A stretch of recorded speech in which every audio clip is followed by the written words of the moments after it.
Kami mohon perhatian hadirin. Acara Studium Generale akan segera dimulai. Assalamualaikum warahmatullahi wabarakatuh. Selamat pagi. Salam sejahtera bagi kita semua. Pada hari ini, Rabu 1 Maret 2023, kita akan mengikuti Studium Generale bersama Kepala PT Jasara Harja Cabang Utama Jawa Barat, Bapak Dodi Apriansyah, SEMM AAIK RSA, dengan topik Mahasiswa sebagai pelopor keselamatan berlalu lintas dari kita untuk sekitar. Hadirin yang kami hormati, acara hari ini akan diawali dengan menyanyikan lagu kebangsaan Indonesia Raya. Hadirin dimohon berdiri.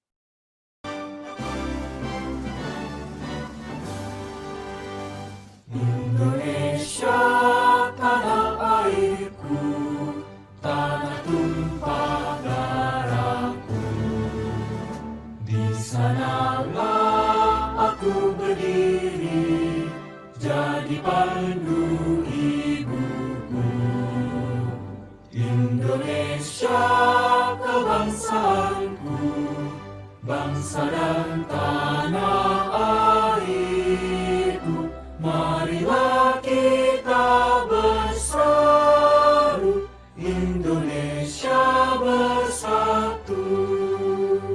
Hiduplah tanahku, hiduplah negeriku, bangsaku, rakyatku semuanya. Bangunlah jiwanya, bangunlah badannya, untuk Indonesia Raya. Indonesia Raya, merdeka, merdeka, tanahku, negeriku yang ku cinta. Indonesia Raya, merdeka, merdeka, hiduplah Indonesia Raya. Indonesia Raya, merdeka, merdeka, tanahku, negeriku yang ku cinta. Indonesia Raya, merdeka, merdeka, hiduplah Indonesia Raya.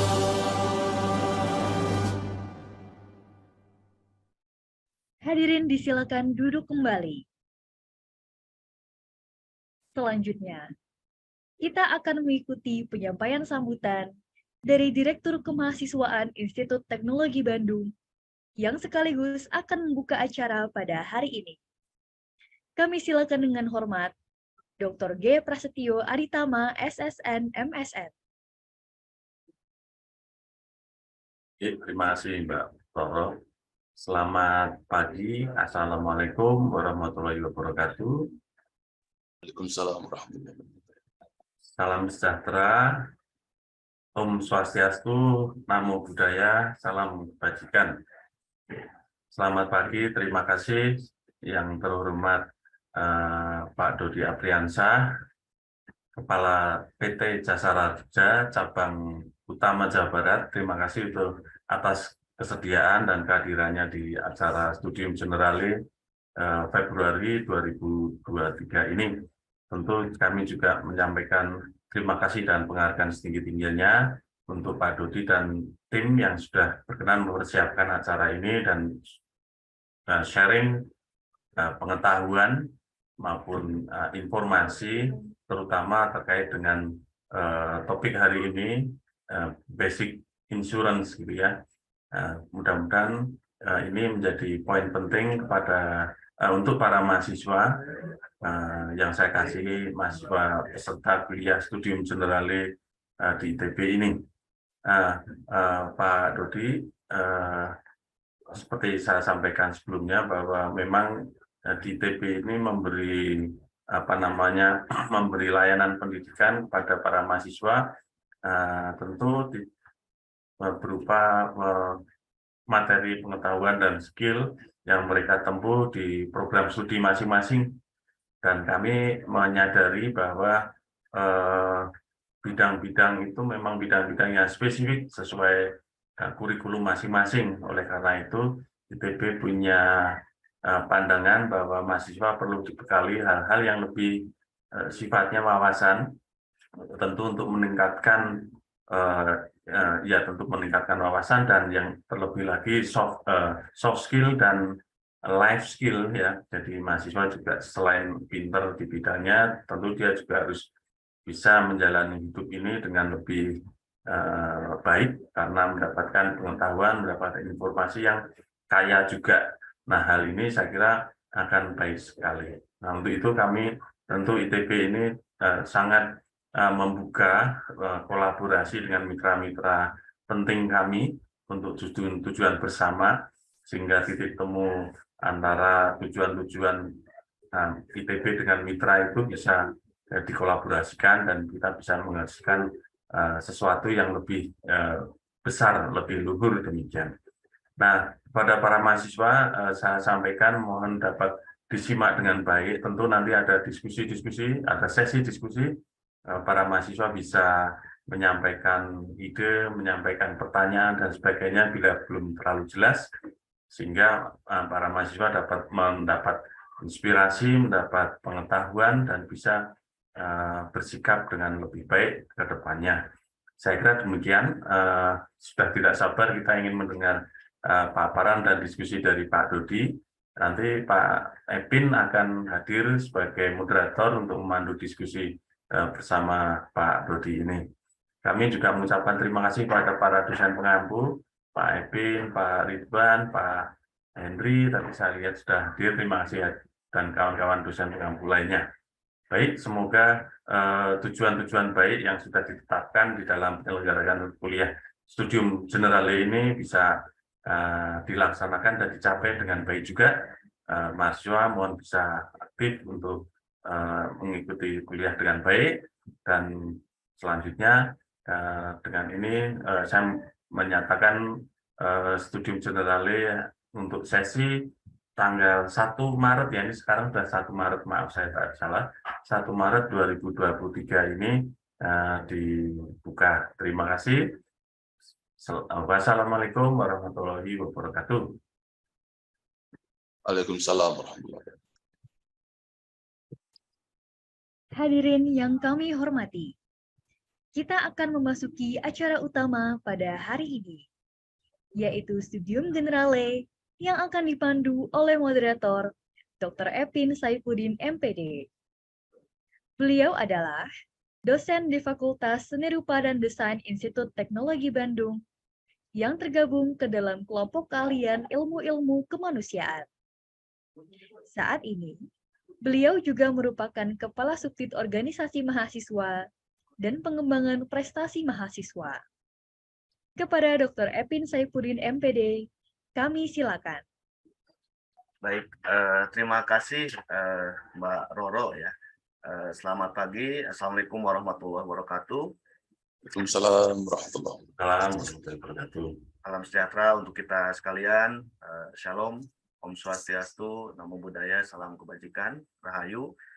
Yang kami hormati Pak Dr. Prasetyo Aditama, Direktur Kemahasiswaan ITB, kemudian para dosen pengampu yang berkenan hadir dalam kesempatan pagi ini, kemudian tentu yang kami hormati narasumber yang hari ini akan memberikan informasi yang saya kira bermanfaat bagi para mahasiswa, yakni Pak Dodi Apriansyah, SE, MM, AAA, IK, RSA. Waduh, panjang ini Pak.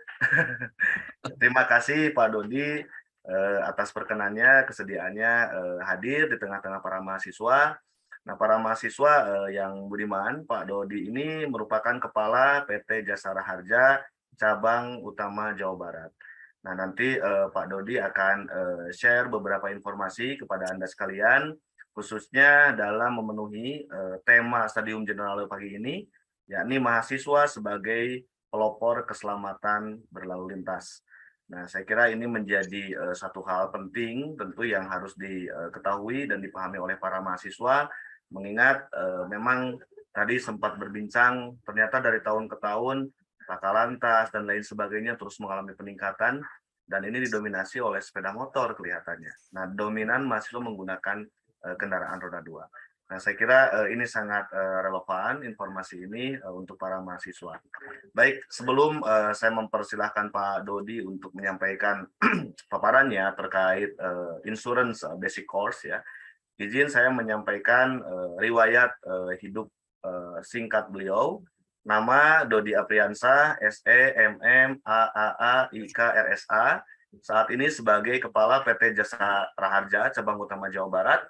Nah, namun demikian sebelum memegang jabatan sebagai Kepala Jasa Raharja di Jawa Barat, Pak Dodi juga di tahun 2019 menjadi Kepala Cabang Banten, 2018-nya di Sulawesi Utara, kemudian sempat di Bangka Belitung, di 2015 sebagai Kepala Urusan Analis Investasi, di 2015 sebagai Auditor Madya, 2014 ini sebagai Kepala Bagian Administrasi di Cabang Sumatera Selatan, dan di tahun yang sama juga pernah memegang jabatan sebagai Kepala Perwakilan di Jakarta Barat ya untuk cabang DKI, 2013 sebagai Kepala Perwakilan Lahat di Sumatera Selatan, kemudian 2012-nya Kepala Seksi Program Kemitraan, 2010 Kepala Unit Teknik di Kepulauan Riau, dan juga sebagai Kepala Unit Pelayanan Klaim di Kepulauan Riau.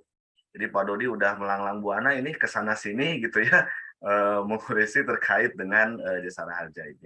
Nah, saya kira ini tentu memberikan banyak pengalaman yang bisa di-share kepada para mahasiswa, khususnya terkait bagaimana kepeloporan di dalam keselamatan berlalu lintas. Baik, tanpa panjang lebar, selanjutnya saya persilahkan Pak Dodi untuk menyampaikan paparannya, mungkin sampai maksimal pukul 10.20, Pak. Mudah-mudahan bisa dimanfaatkan dengan baik. Setelah itu kita akan buka sesi tanya jawab. Nah, silakan para mahasiswa baik yang tergabung di dalam Zoom meeting ataupun streaming YouTube, Anda diperkenankan untuk menyampaikan pertanyaan ya. Kalau yang Zoom bisa secara langsung ataupun melalui kolom chat. Saya kira demikian, waktu dan tempat disilakan. Pak Dodi, mangga. Ya, makasih Pak Epin. Assalamualaikum warahmatullahi wabarakatuh. Selamat pagi, salam sejahtera untuk kita semua yang sama-sama kita hormati. Pak Direktur Kemahasiswaan ITB, Pak Dr. Gri Prastya Aditama MSN, yang kami hormati juga Pak Epin, Saifuddin, MPD, dan para dosen pengampu dan para teman-teman mahasiswa. Tentunya pada pagi hari ini kita akan sharing aja mengenai basic asuransi.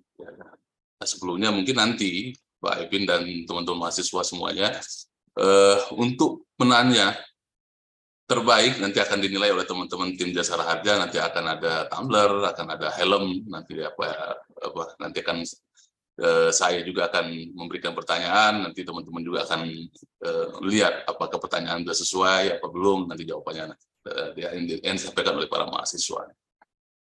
Lanjut Mbak Cindy, teman-teman semuanya, tentunya kita sadar dan tidak sadar bahwa kita dihadapkan oleh dengan risiko.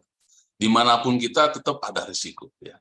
Kita berada di dalam ruangan seperti sekarang kita melakukan daring dan lain-lain, ini ada risikonya.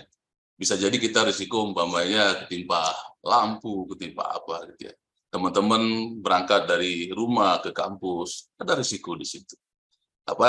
Kalau kita lihat dari definisi risiko, ketidakpastian ya, dari sesuatu yang kita harapkan atau penyimpangan dari sesuatu yang kita harapkan. Nah, risiko ini tentunya teman-teman semuanya ini bisa dikendalikan dan tidak bisa kita hindari. Risiko itu pasti terjadi, tapi waktunya yang mungkin nggak bisa kita tebak, nggak bisa kita kira. Ya. Nah, risiko ini teman-teman semuanya tentunya bisa kita kendalikan. Yang pertama mengenai secara fisik.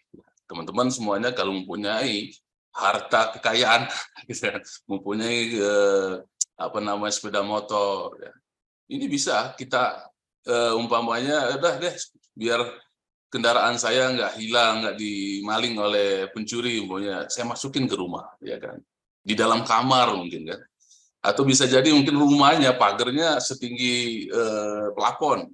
Nah ini bisa juga kita lakukan, tetapi efektif atau enggak kan gitu kan. Yang kedua secara keuangan. Nah teman-teman semuanya, mahasiswa, para dosen, saya yakin mempunyai sesuatu yang berharga gitu kan. Ini ya harus kita lindungi gitu ya. Jangan sampai nanti ini bisa diambil oleh orang-orang yang tidak bertanggung jawab. Ya, tadi metodenya ada fisik secara keuangan gitu ya. Ini pengalian risikonya kepada perusahaan asuransi. Nah, tentunya perusahaan asuransi sendiri apa itu kan gitu kan.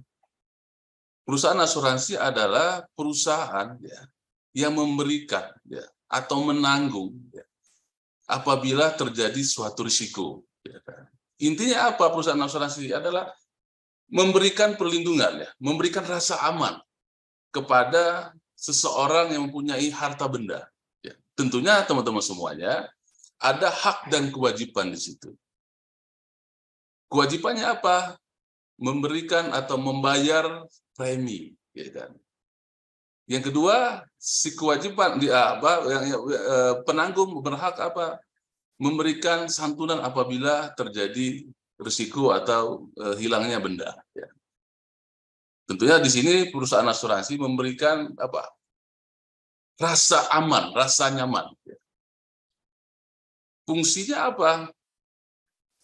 Ya ada ikatan ya, ikatan antara tertanggung dan penanggung. Ikatannya apa tadi yang saya sampaikan? Harus ada namanya membayar premi. Nah, itu asuransi. Ya.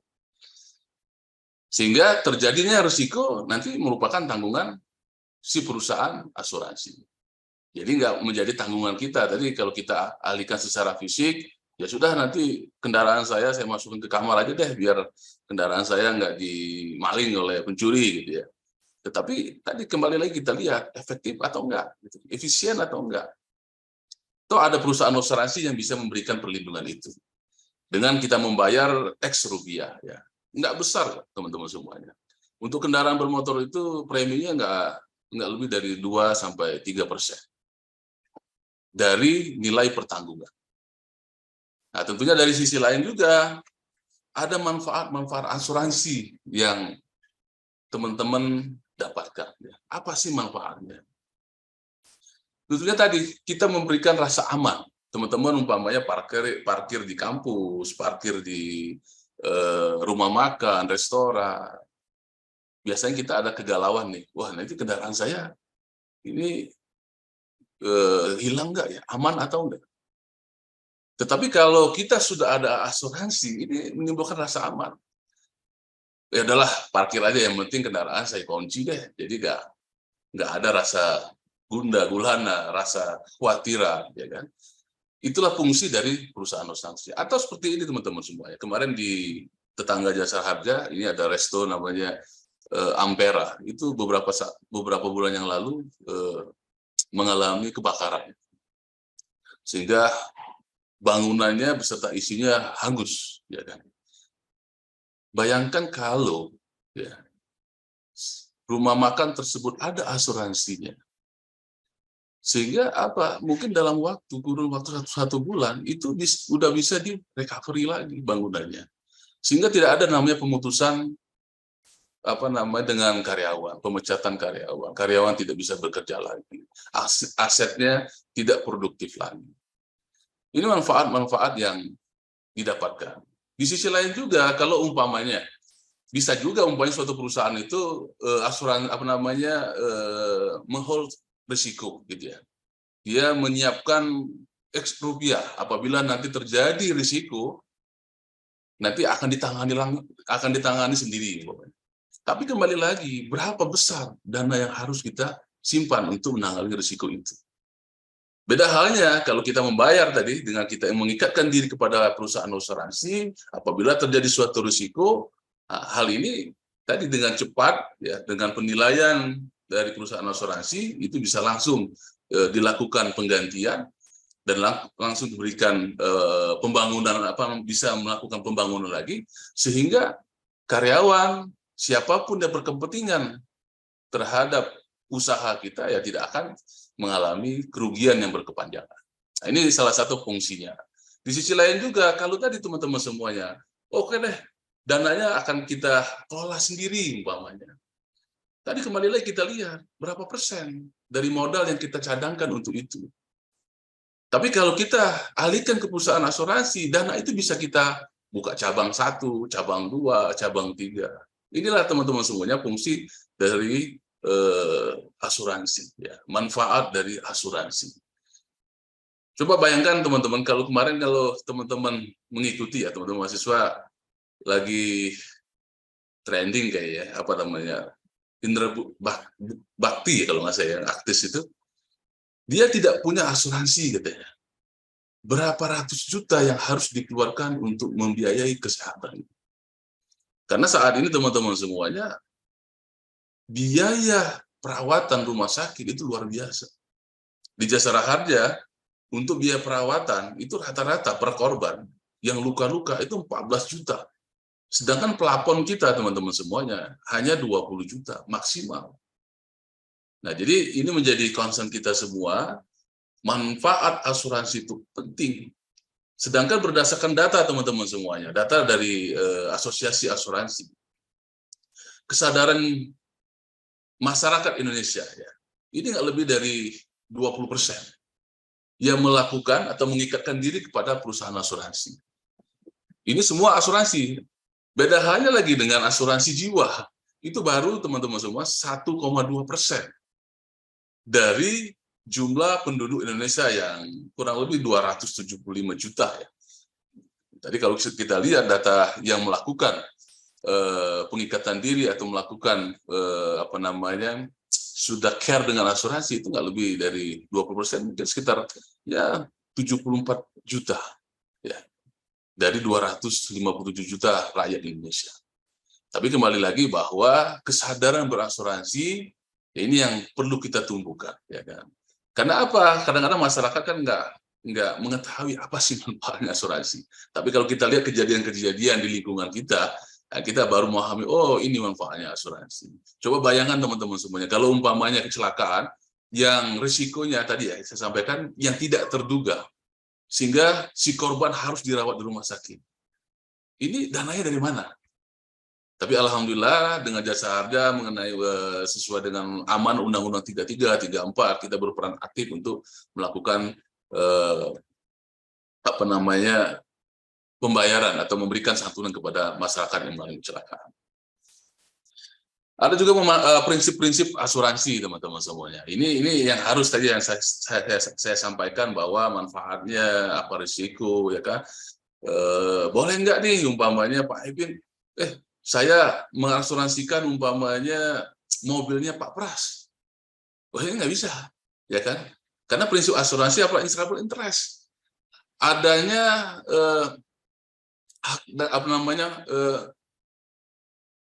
ikatan ya, kepentingan dari objek terhadap siapa yang mengasuransikan. Jadi kalau umpamanya tadi saya mengasuransikan asetnya Pak Erik umpamanya, itu nggak bisa. Karena di situ tidak ada hubungan keuangan ya yang diakui secara hukum. Tapi kalau umpamanya itu milik saya, yang dibuktikan umpamanya kendaraan dibuktikan oleh BPKB, ada STNK dan lain-lain. Kalau umpamanya itu rumah dibuktikan bahwa sertifikatnya atas nama saya sendiri. Berarti apa? Ada hubungan keuangan saya dengan objek yang saya asuransikan. Yang kedua, ini teman-teman semuanya, kalau umpamanya contohnya, saya mengasuransikan kantor, tentunya saya harus mengungkapkan ya secara sukarela apa saja sih ya kan yang bisa menimbulkan risiko, umpamanya kebakaran atau apa saja perlengkapan yang yang ada di gedung ini ya kan. Apabila terjadi umpamanya kebakaran, alat itu akan bisa meredahkan atau mematikan api yang ada di gedung itu. Ada sprinkler dan lain-lain. Ini harus diungkapkan. Begitu juga umpamanya suatu rumah ini di situ umpamanya ada penampungan BBM umpamanya. Ini harus diungkapkan. Tetapi kalau umpamanya hal-hal tersebut tidak diungkapkan, ternyata menjadi inti dari terjadinya suatu risiko, biasanya perusahaan asuransi tidak akan meng-cover. Begitu juga tadi kalau umpamanya ada hal-hal, ya teman-teman semuanya, ada hal-hal yang positif bisa mengurangi tingkat risiko, tentunya ada tenaga-tenaga underwriter-nya akan menilai, oh berarti bangunannya bagus nih umpamanya, anti gempa, pondasinya pakai paku bumi dengan diameter sekian, oh dilengkapi dengan sprinkler dan lain-lain. Sehingga apa? Pada saat penentuan ya, premi ini langsung bisa disimpulkan oleh underwriter-nya, oh preminya seharusnya umpamanya kalau tidak dilengkapi apa yang saya sampaikan tadi mungkin 5% umpamanya. Oh dengan adanya tadi, oh cukup deh 2,5% aja preminya. Jadi ini harus kita ungkapkan. Begitu juga tadi yang negatif teman-teman, yang bisa memicu terjadinya risiko. Ini juga harus kita ungkapkan. Di situ Pak ada penampungan BBM umpamanya. Oh ini seorang underwriter akan menilai, oh ini bahaya ini, tingkat risikonya akan tinggi. Sehingga akan berpengaruh juga dengan tingginya premi atau kewajiban yang harus dibayarkan oleh tertanggung. Ya. Yang ketiga tentunya ini juga si penanggung ini harus melihat juga, ya, apabila terjadi musibah ini diakibatkan oleh apa? Tadi sesuai dengan apa yang saya contohkan, rupanya dari kebakaran. Oke, nanti seorang underwriter akan lihat, oh ini diakibatkan oleh umpamanya oleh kompor yang meleduk. Ya. Ternyata ada lagi tadi, rupanya rumah tersebut dibuat penampungan BBM. Sehingga seharusnya ya kan, kebakarannya itu hanya umpamanya hanya 25-30%, dengan adanya penampungan tersebut ya, bisa membakar tetangganya, semua gedung yang ada di lingkungan situ. Nah, ini akan menjadi pertimbangan nanti oleh teman-teman asuransi. Oh ini nggak bisa dijamin nih karena tadi ya kan, pemicu utamanya bukan kompor meleduk ini, gara-gara tadi ada penampungan di situ yang tidak diungkapkan oleh tertanggung. Yang keempat ada prinsip asuransi namanya indemnity. Teman-teman semuanya, di prinsip asuransi itu tidak ada namanya prinsip untung, ya. Sehingga indemnity ini membatasi perusahaan asuransi akan mengembalikan ya kerugian tertanggung. Contohnya nih, biasanya umpamanya kendaraan saya umpamanya ada polisinya nabrak kendaraan yang ada di depan, ya kan? Kendaraan di depan ini punya asuransi juga. Sehingga saya nagih ke yang umpamanya yang bersalah yang saya tabrak. Gara-gara ente ngerem mendadak saya nabrak. Berarti ente harus bertanggung jawab terhadap kerusakan kendaraan saya. Yang ditabrak, yang bersalah itu membayar X rupiah umpamanya. Atau dia tidak mau membayar, kendaraan saya ada asuransinya kok. Nanti perusahaan asuransi saya nanti akan menghubungi Bapak. Oke kalau gitu umpamanya. Dihubungkan dengan asuransinya. Asuransinya melakukan umpamanya pembayaran sesuai dengan kerugian yang kita derita. Karena saya punya asuransi juga, saya tagihkan juga ke asuransi yang saya miliki. Biasanya teman-teman itu ketahuan. Saya akan mendapatkan keuntungan, saya dapat dari asuransi yang tadi, ya, yang penyebab kecelakaan, saya juga dapat santunan atau penggantian dari polis yang saya miliki. Nah ini nggak berlaku di asuransi ya. Jadi asuransi akan mengganti sesuai dengan apa yang kita derita. Ya. Nggak ada namanya tadi, kalau karena dua polis saya bisa minta dua penggantian, ya kan. Ada juga namanya prinsipnya subrogation teman-teman. Ini subrogasi ini memberikan penggantian. Ini berlaku untuk jasa harja. Ini perusahaan asuransi lain pun sebenarnya bisa juga, ya. Seketika kejadian umpamanya ada di mahasiswa umpamanya kecelakaan nabrak pejalan kaki. Oke ya, dengan gagah gitu. Oke, semua biaya perawatan saya tanggung. Silakan nanti dirawat di rumah sakit, nanti laporan polisinya saya urus, rumah sakit nanti tanggungan saya dengan gagah berani. Ya.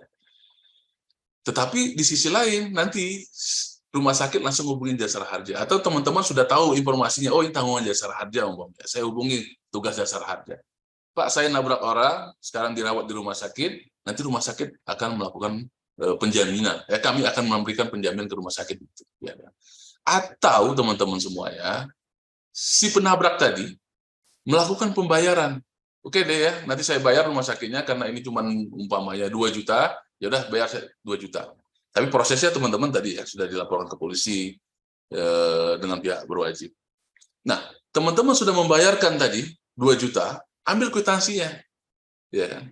Perusahaan asuransi apa akan mengganti kepada siapa yang melakukan pembayaran. Tentunya Jasa Harja akan memberikan penggantian kepada tadi adik-adik yang atau mahasiswa yang gagah berani tadi ya menjamin, bukan kepada si korbannya, ya kan. Ya, ini prinsip yang kelima. Yang keenam, nah tadi sesuai dengan contoh saya, tentunya kalau kita mempunyai dua polis, nah, tentunya nanti perusahaan asuransi akan rembukan nih. Oh, oke deh, ini biayanya umpamanya 11 juta. 11 juta karena ini saya tertanggung saya yang salah, dan ini karena ada kelalaian juga dari tertanggung yang dibenarkan. Kalau gitu kita sharing aja deh, ini 11 juta, ente umpamanya 6 juta, saya 5 juta. Ya kan? Nah ini ada namanya prinsipnya contribution. Ya kan? Ada kontribusi antara dua penanggung. Jadi kembali lagi, inilah prinsip-prinsip asuransi yang harus kita pahami teman-teman semuanya. Tapi kembali lagi, kita nggak ada kewajiban, tidak boleh ya kan, mengasuransikan harta benda yang bukan milik saya gitu. Jadi harus ada hubungan keuangannya, begitu juga dengan prinsip-prinsip yang lain. Di sisi lain teman-teman semuanya, di sini ada jenis-jenis asuransi. Ya ini saya kira teman-teman sudah mengetahui semua ya. Apa itu asuransi sosial, tadi ada Jasara Harja, ada Asabri, Taspen. Biasanya teman-teman semuanya asuransi sosial atau asuransi wajib ini masih ada penunjukan ya, berdasarkan undang-undang. Ya. Nah, sehingga masyarakat mau dan tidak mau ya harus melakukan dan mengikuti itu ya.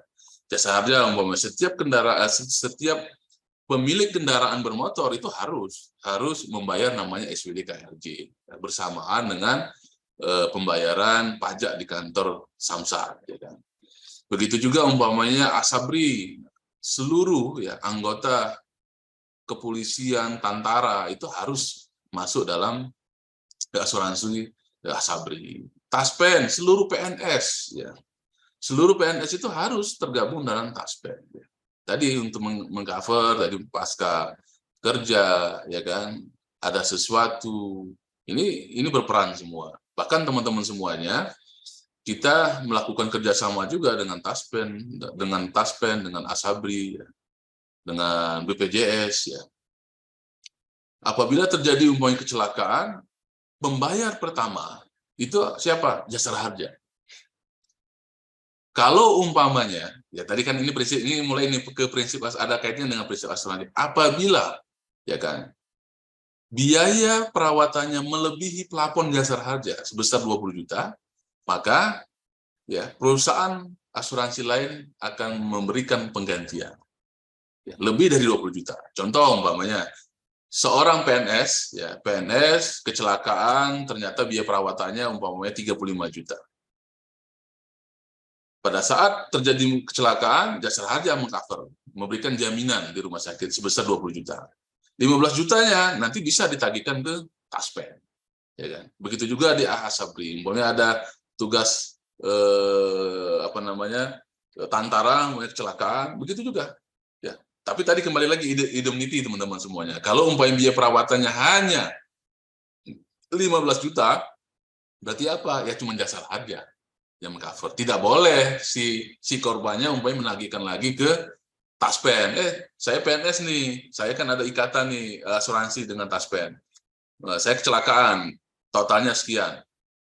Biasanya si Taspennya akan ngelihat mana kwitansi aslinya. Ya kan gitu. Oh, kwitansi aslinya umpamanya dia berkilau, nggak ada ini, nggak mungkin kalau nggak ada. Atau bisa jadi nanti Taspennya Taspen akan survei ke ke rumah sakitnya ya. Oh, ternyata di situ ada jasa harja sudah mengcover. Ya, jadi teman-teman sekalian, prinsip indemnity itu berlaku. Tidak ada namanya tadi saya dapat 15 juta dari jasa harja, dapat lagi 15 juta dari Taspen, itu nggak berlaku. Jadi kembali lagi persyaratannya nanti perusahaan asuransi punya SOP ya. Tadi ada kwitansi yang asli, laporan kepolisian, laporan kejadian dan lain-lain. Siapa yang terlibat ya? Itu ya teman-teman. Yang kedua asuransi sukarela ya. Tentunya teman-teman mengetahui bahwa kita ketahui banyak sekali penawaran-penawaran asuransi ya. Mungkin kalau di jasa harja itu ada namanya jasa Raharja Putra, ada juga Jasindo dan lain-lainnya. Sehingga tadi saya punya kendaraan bermotor karena saya mau merasa rasa aman ya. Saya mengikatkan diri deh ke umpamanya jasa Harja Putra. Saya bayar X rupiah sebagai preminya, sehingga tadi saya merasa aman apabila terjadi ada risiko kehilangan bahwa nanti akan di cover atau diganti oleh asuransi jasa Harja Putra. Begitu juga untuk asuransi, ini berdasarkan objeknya umpamanya. Asuransi orang, jiwa, kesehatan, kecelakaan, dana pensiun tadi yang saya sampaikan. Asuransi umum general insurance juga tadi, semuanya teman-teman semuanya ini bisa diasuransikan ya, sepanjang memenuhi prinsip-prinsip asuransi. Teman-teman semua mahasiswa umpamanya, teman-teman mahasiswa ingin melakukan penelitian di tambang, tentunya di situ ada risiko teman-teman. Itu ada asuransinya. Teman-teman umpamanya melakukan penelitian di pegunungan, di situ ada risiko, jatuh, kepleset dan lain-lain. Itu bisa juga diasuransikan. Jadi semuanya teman-teman, sepanjang itu bisa dinilai sesuai dengan prinsip-prinsip asuransi, nah itu bisa diikatkan atau dialihkan risikonya kepada perusahaan asuransi. Teman-teman semuanya, ini sebagai contoh umpamanya tadi, umpamanya teman-teman akan melakukan penelitian, ya bukan promosi nih Pak Epin, Pak Pras. Oh, saya akan mencari nih umpamanya perusahaan asuransi apa yang bisa mengcover gitu ya. Oh, umpamanya ini pilih aja kira-kira yang sesuai dengan selera, yang sesuai dengan minat, sesuai dengan pengalaman ya. Oh, berarti asuransi X ini yang bisa kita lakukan kerjasama untuk mengcover umpamanya mahasiswa yang ingin melakukan penelitian gitu. Teman-teman semuanya, kita nggak tahu, teman-teman saya yakin ini sudah familiar apa sih jasa harja gitu ya. Karena di luaran saya teman-teman semuanya, jasa harja itu yang ngurus tol ya, itu jasa marga gitu ya. Jadi teman-teman, jasa harja adalah perusahaan milik pemerintah tentunya ya, yang diberikan amanah oleh pemerintah untuk menjalankan dua undang-undang. Yang pertama itu Undang-Undang 33, yang kedua Undang-Undang 34. Apa sih Undang-Undang 33? Tentunya jasa harja memberikan perlindungan teman-teman semuanya ya kepada seluruh penumpang angkutan umum yang sah. Nah, sehingga teman-teman semuanya, kalau kita lihat kemarin ada beberapa kejadian pesawat jatuh, kereta api tergelincir, ya kan? Bus kemarin di daerah Garut itu ada yang remblong sehingga penumpangnya banyak yang luka-luka.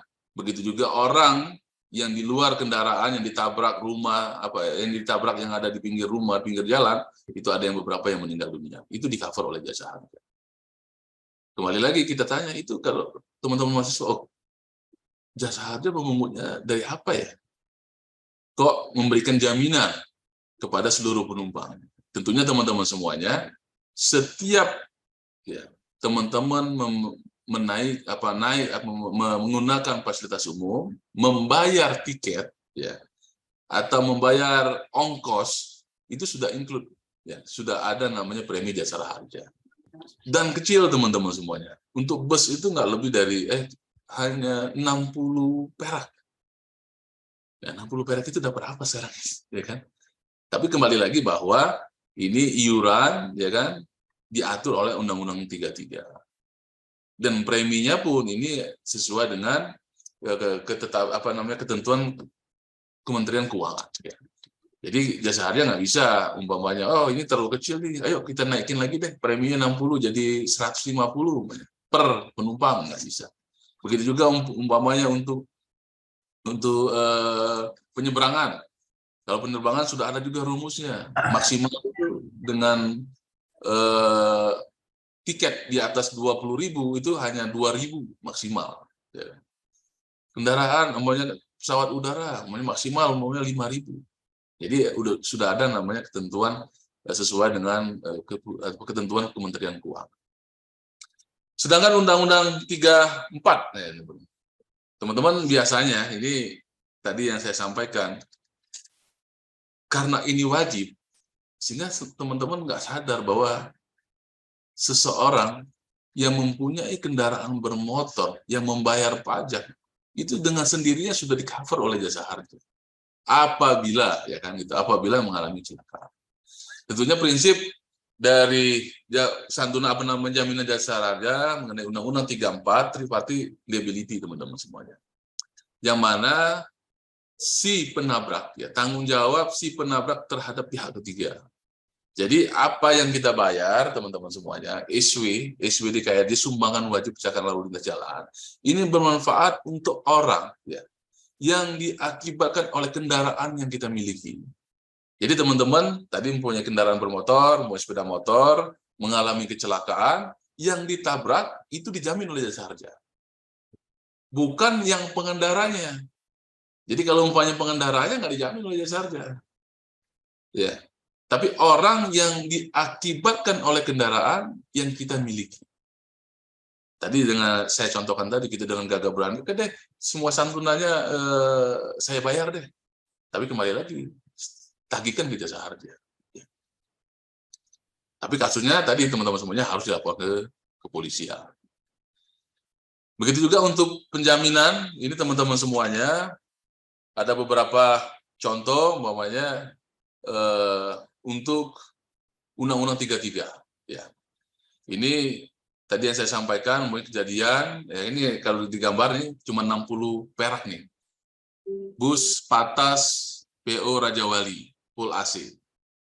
Termasuk iuran wajib jasa harja 60 perak. Jadi apabila bus Raja Wali mengalami kecelakaan, ya beda ya halnya dengan tadi Undang-Undang 34, teman-teman ya. Kalau iuran itu untuk kita. Saya membayar iuran 60 perak untuk saya. Sehingga apabila penumpang bus tersebut atau bus tersebut mengalami remblong, jatuh ke jurang, itu dengan sendirinya penumpangnya itu dijamin oleh jasa harja. Ya. Ini contoh-contohnya, ini ada kereta api, pesawat udara, bus, kecelakaan, itu di-cover oleh jasa harja. Sepanjang tadi teman-teman semuanya, termasuk angkutan umum yang sah. Ya. Kita lihat banyak sekali teman-teman semuanya di pedesaan, notabene mungkin kendaraan pick up dimodifikasi, dimanfaatkan untuk mengangkut manusia. Nah ini teman-teman semuanya, apabila nanti teman-teman nih mahasiswa KKN ke tempat-tempat desa-desa yang ada di pinggir-pinggir pegunungan biasanya kan, dekat-dekat perbukitan, nah, ini tolong disampaikan, mengedukasi bahwa kendaraan tersebut nggak layak tidak layak untuk menjadi angkutan manusia.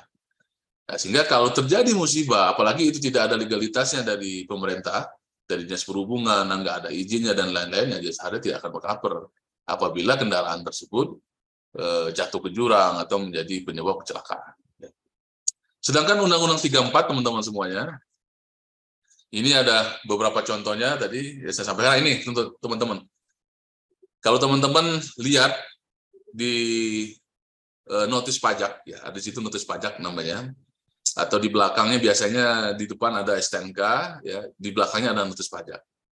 Di atasnya di notis pajaknya itu ada nama PKB, itu pajak kendaraannya, di bawahnya itu ada nama SWDKLJ. Nah, itu dana jasa harja yang dipergunakan untuk menyantuni korban kecelakaan lalu lintas jalan. Jadi besarannya kecil teman-teman semuanya. Kalau ini untuk kendaraan cuma 36, ada 43, ya 43 sebenarnya. Kalau untuk kendaraan bermotor R2 itu 43. Maksimal untuk kendaraan itu 184, ya. Itu maksimal. Tentunya kembali lagi pertanggungannya tadi untuk orang yang diakibatkan oleh kendaraan yang kita miliki. Contohnya teman-teman, tadi ya, yang saya sampaikan, pejalan kaki ditabrak oleh kendaraan bermotor, itu dijamin. Pejalan kakinya. Pengendara sepeda ditabrak oleh kendaraan bermotor, dijamin. Pengendara sepedanya. Beda halnya teman-teman, apabila terjadi kecelakaan dua kendaraan. Ya, umpamanya motor sama motor, mobil sama motor, ya, mobil sama mobil, kecelakaan, gitu ya. Sehingga dua-duanya bisa diberikan santunan. Yang satunya terjamin, yang satunya yang disalahkan, ya. Tentunya tadi laporan polisi yang kita harus lihat sebagai acuan. Nanti di kesimpulan itu kelihatan. Umpamanya terlibat antara plat mobil D1 sama D2. D1-nya disalahkan. Nah, jasa harja nanti yang D1-nya akan kita tolak. Ya. Prosesnya akan kita tolak karena tidak sesuai dengan jaminan Undang-Undang 34. Tapi kembali lagi di sini ada namanya subsidi silang, ya. Sehingga yang disalahkan nanti bisa memberikan santunan yang benar, begitu juga sebaliknya. Di kita tolak, tapi prosesnya atau santunnya sama, ya, yang didapatkan. Tidak ada perbedaan antara tadi yang yang disalahkan sama yang benar. Ya. Apabila kasusnya terjadi kecelakaan dua kendaraan bermotor. Ya. Karena tadi prinsipnya saya si pemilik kendaraan D1 itu berkewajiban membayar, ya kan, apabila menyantuni terhadap orang yang diakibatkan oleh kendaraan saya. Begitu juga sebaliknya. Pemilik kendaraan D2 dia juga harus berkewajiban untuk membayarkan santunan kepada yang diakibatkan oleh kendaraan yang dimiliki. Kembali ke besaran santunan. Nah, ini teman-teman semuanya. Mungkin teman-teman, ini berapa sih santunan jasa harja gitu ya? Nah, tentunya santunan jasa harja itu berdasarkan Permenq nomor 15 dan 16 PMK garing KMK .010 tahun 2017. Nah, ini besar santunan meninggal dunia, ini 50 juta, baik di darat, udara, ya, laut sama, tidak ada perbedaan. Ya, semuanya 50 juta.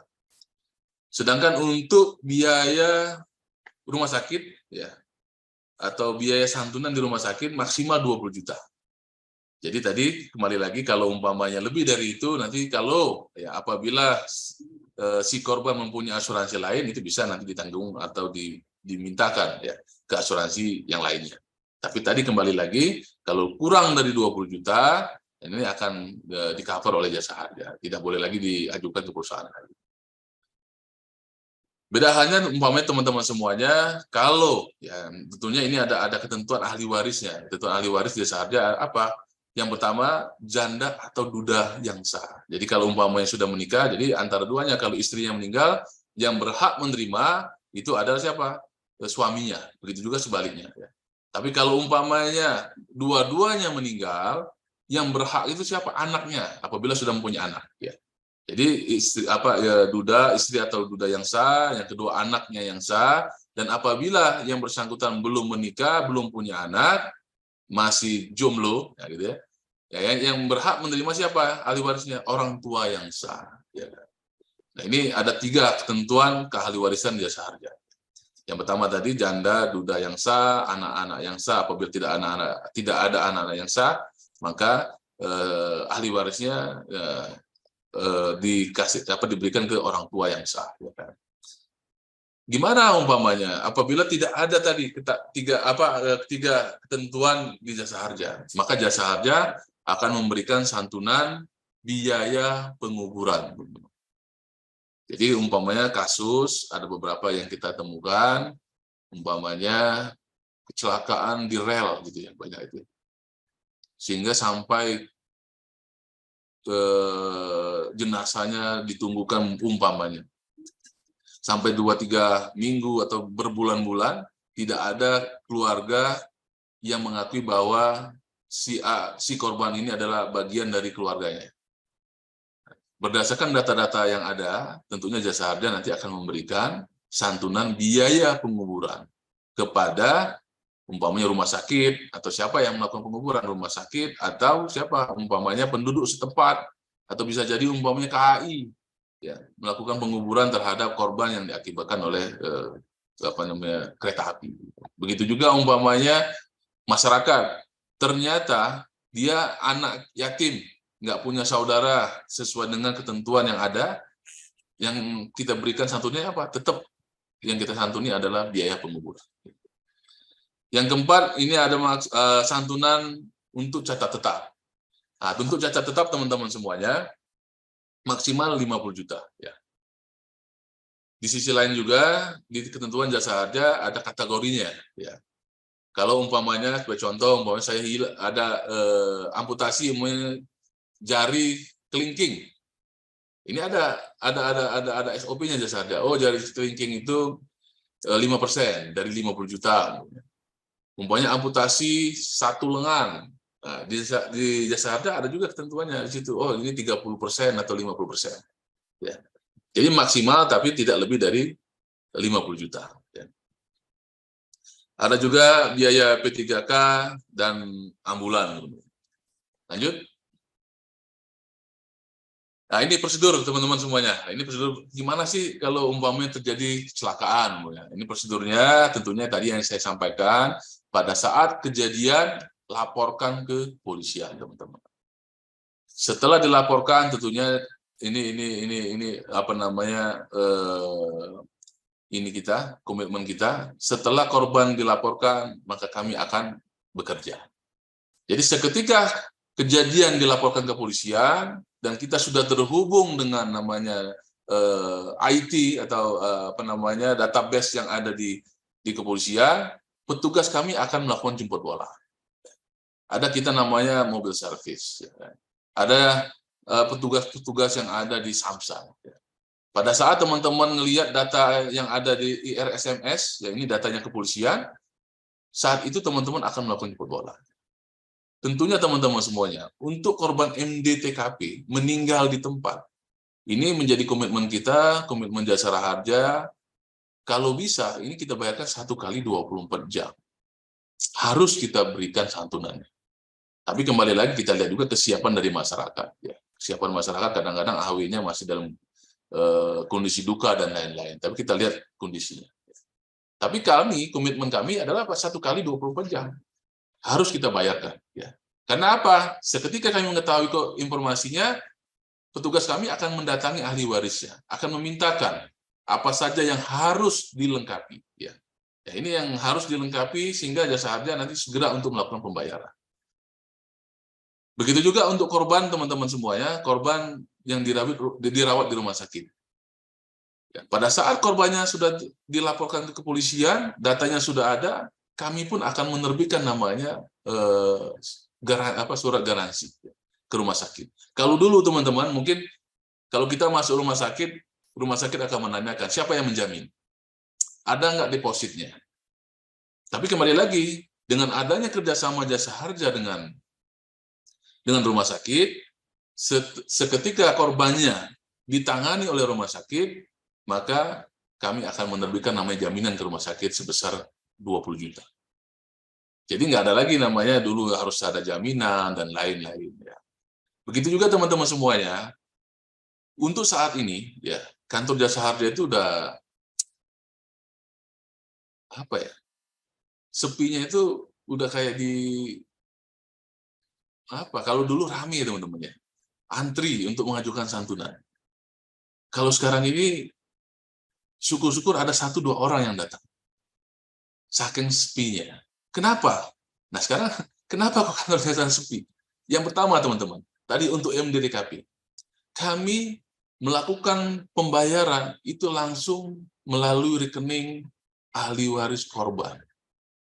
Jadi kami langsung, tadi teman-teman kami langsung mendatangi korban, mana persyaratan-persyaratannya, mana rekeningnya, setelah itu langsung kita transfer uangnya.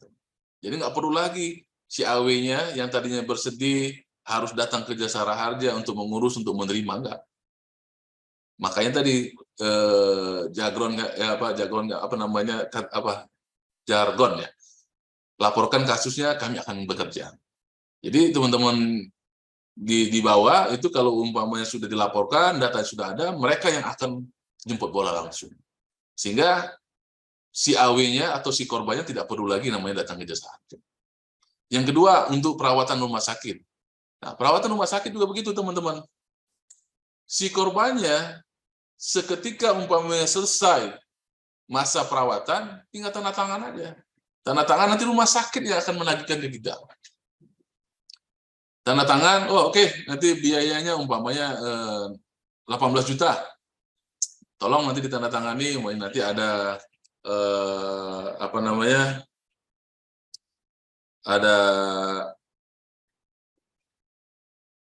ada kwitansinya, ada surat kuasanya, nanti rumah sakit yang akan menagihkan ke kita. Jadi si korbannya tinggal siul-siul gitu ya. Setelah dirawat di rumah sakit pulang, jadi jasa harja nanti akan rumah sakit nanti akan menagihkan ke jasa harja. Begitu juga tadi pembayarannya, rumah sakit tidak perlu lagi datang sini. Kita transfer sesuai dengan data-data yang diberikan oleh rumah sakit. Ini teman-teman semuanya persyaratan-persyaratan yang harus dilengkapi ya untuk mengajukan santunan. Saya kira persyaratan-persyaratannya ini sudah ada. Saya yakin masyarakat itu sudah memiliki semuanya. Kalau laporan polisi tadi ya harus dilaporkan ke kepolisian. Yang kedua, kalau pemurir pengajuan keterangan kesehatan itu dari jasa harja. Dan satu poin teman-teman semuanya yang harus diketahui dan disampaikan ke masyarakat bahwa tidak ada sepeser pun biaya ya untuk pengurusan santunan jasa harja. Baik itu korban meninggal dunia maupun luka-luka. Jadi nggak ada umpamanya ada biaya formulir, nggak ada. Oh ini biaya umpamanya pengurusan korban di rumah sakit umpamanya oleh jasa harja, nggak ada. Jadi kembali lagi saya tegaskan teman-teman mahasiswa, tidak ada sepeser pun ya, biaya yang dikeluarkan oleh korban atau ahli waris korban untuk pengurusan santunan jasa harja. Nah, tentunya tadi kan kita harus dibantu, satu di laporan polisi, ya kan. Yang kedua tadi ini persyaratan yang sebenarnya sudah ada semua di masyarakat, ya. Ada KTP, ya, akte kelahiran. Nah, akte kelahiran untuk apa? Kalau korbannya anaknya, ya, ahli warisnya atau orang tuanya itu harus bawa namanya akte kelahiran. Biar kita mengetahui, oh yang bersangkutan betul adalah orang tuanya sesuai dengan akte kelahiran. Surat nikah untuk apa umpamanya? Untuk membuktikan umpamanya korban ini ada suaminya, korban ini adalah istrinya dan lain-lain. Ini yang persyaratan-persyaratan yang harus kita dapatkan pada saat memberikan santunan jasa harja. Ini teman-teman semuanya penyerahan klaim berdasarkan profesi. Ya, ini menjadi concern kita ini teman-teman semuanya. Ini recording stopped. Tidak berdasarkan data, ini data kita, ini 24% itu ini korbannya adalah mahasiswa atau pelajar. Ya. Ini 24,81%. Diikuti yang kedua adalah recording in progress. Ya. Ini yang harus kita menjadi perhatian kita bersama, ya kan? Ini pelajar, mahasiswa, ini generasi penerus kita. Nah tentunya nanti kami berharap para mahasiswa itu menjadi pelopor, ya tadi akan disampaikan Pak Epin, menjadi pelopor keselamatan. Kita mempunyai fasilitas jalan raya, mempunyai papan peringatan dan lain-lain. Atau tadi saya sampaikan, teman-teman mahasiswa mempunyai ide, inovasi apa, ya kan, untuk mengurangi kecelakaan di jalan raya. Ini harapan kita. Di sisi lain juga umpamanya mahasiswa melakukan sosialisasi pada saat KKN, ya kan, bisa nanti umpamanya menggandeng jasa harja, kita lakukan safety camping ke masyarakat. Kecelakaan itu besar loh, jangan sampai nanti kita bla bla bla bla, ya kan gitu. Kalau kita lakukan ini teman-teman semuanya, kita tahu teman-teman bahwa kecelakaan di jalan raya itu penyebab kematian nomor 3 ya, nasional, dunia. Ya. Yang pertama meninggal gara-gara HIV, yang kedua meninggal gara-gara TBC, yang ketiga kecelakaan lalu lintas. Ini menjadi perhatian kita teman-teman semuanya. Di Jasa Harja sendiri, cabang Jawa Barat, saya sampaikan tadi ke Pak Pras, Pak Epin, di tahun apabila kita bandingkan year to years on years di tahun lalu itu naiknya hampir ya 18, sekian, hampir 19%. Santunan yang harus kita berikan naiknya ya apabila kita bandingkan dengan tahun lalu. Nah ini apa? Berarti tingkat laka itu tahun ke tahun itu meningkat. Kalau kita lihat lagi datanya di tahun 2002 apa tuh saya kutip kemarin dari data dari Dinas Perhubungan. Per hari itu ada 84 orang, per jam itu ada 84 orang yang meninggal dunia akibat kecelakaan. Berarti apa teman-teman semua? Kita berbicara seperti ini ada yang meninggal di belakang kita. Di cabang kita, hanya di kota Bandung, itu rata-rata 3-4 orang yang meninggal dunia. Itu baru di kota, belum di Cirebon, belum lagi di Bogor, Bekasi, Cirebon, Indramayu, Sukabumi. Nah ini menjadi perhatian kita teman-teman. Jadi untuk Jawa Barat, untuk di cabang saja, ini rata-rata 3-4 orang yang meninggal dunia. Ya, yang meninggal dunia.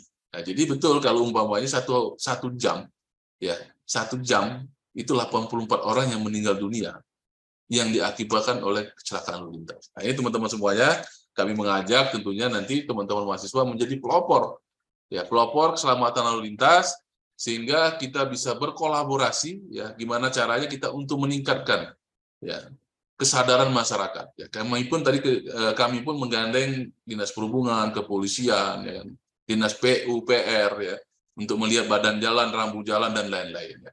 Sehingga jangan sampai nanti masyarakat mengalami kecelakaan. Ada stigma bahwa apa? Kecelakaan itu takdir. Oh iya betul takdir. Tapi takdir kan bisa kita hindari dengan beberapa penanggulangan kecelakaan. Dengan tindakan yang kita lakukan. Itu ya teman-teman semuanya. Dan kita lihat lagi, kita turunkan lagi teman-teman berdasarkan umpamanya umur. Ini umur masa produktif kawan-kawan semuanya. Usia produktif 25 sama 54. Ini teman-teman ini masih produktif. 46% ya yang mengalami kecelakaan. Dan kalau kita lihat juga petanya, antara perempuan dan laki-laki ini banyak yang meninggal itu apa yang kecelakaan apa laki-laki. Sehingga teman-teman, Pak Epin dan teman-teman kalau mau melakukan penelitian, ya janda-janda di wilayah Jawa Barat itu banyak di Jasa Harja. Tinggal dilihat, minta mana data-data janda yang ada di Jawa Barat, Pak Epin. Yang umurnya muda ada, yang tua ada, minta aja sama Pak Luki sama Pak Eko itu. Ada janda-janda yang ada di Jawa Barat. Lanjut, ini trennya, teman-teman semuanya, jumlah korbannya selalu naik. Ini tahun 2022 13.454 korban. Ya kan, dibandingkan dengan tahun lalu ini hanya 10.000 sekian. Begitu juga untuk santunannya, kita 1 tahun kemarin mengeluarkan dana untuk santunan itu 350 M ya, untuk di tahun 2022 ya.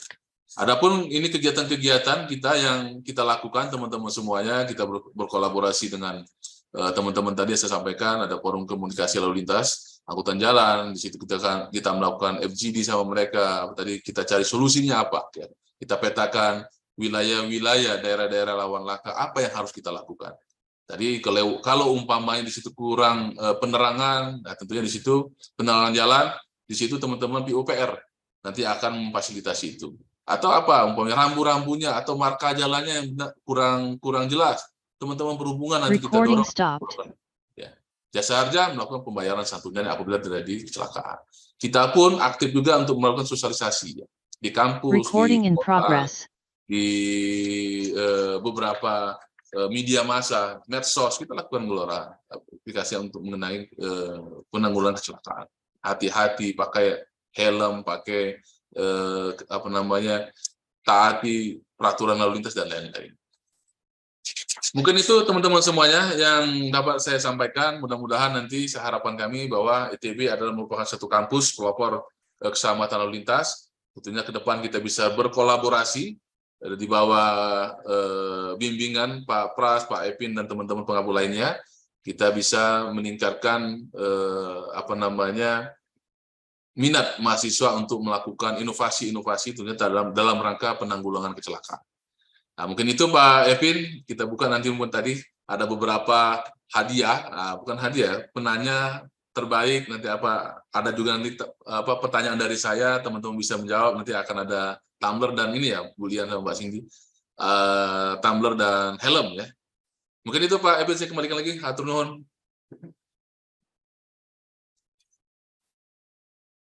Baik, terima kasih Pak Dodi, paparannya ya, banyak sekali saya kira hal-hal penting yang harus diketahui dan dipahami mahasiswa, dan ini ditunjukkan oleh banyak pertanyaan ini Pak Dodi yang terkait dengan itu. Namun sebelum masuk ke sesi tanya jawab, saya tadi diingatkan ada request ini, sebelum sesi tanya jawab mungkin ingin menayangkan video ya. Ada video yang ingin ditayangkan, mangga silahkan. Mangga Mbak Cindy.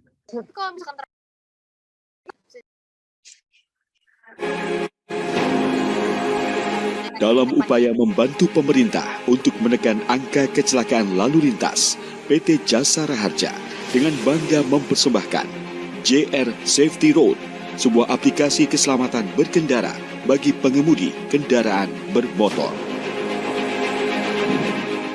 JR Safety Road adalah program edukasi dan sosialisasi mengenai keselamatan berkendara bagi seluruh masyarakat Indonesia dalam bentuk permainan yang dikemas dengan menarik dan mengedepankan unsur-unsur keselamatan berkendara baik untuk roda 2, roda 4, bus, dan kendaraan berat. Aplikasi JR Safety Road dapat diunduh di Google Play Store, lalu mendaftar dengan cara memasukkan data nama, email, nomor HP, jenis kelamin, dan informasi apakah Anda tergabung dalam suatu organisasi angkutan transportasi atau tidak. Aplikasi JR Safety Road memberikan panduan dan peringatan saat berkendara berupa peringatan melewati batas waktu mengendarai selama 4 jam, peringatan melewati batas maksimal kecepatan, peringatan menerima panggilan telepon, dan peringatan pengereman mendadak. Sekaligus untuk menilai tingkat keselamatan Anda saat mengemudi. Mainkan segera aplikasi JR Safety Road. Raih poin sebanyak-banyaknya yang dapat ditukarkan dengan kupon hadiah menarik yang akan diundi pada waktu tertentu. Mari tingkatkan kepedulian keselamatan di jalan dengan cerdas berkendara.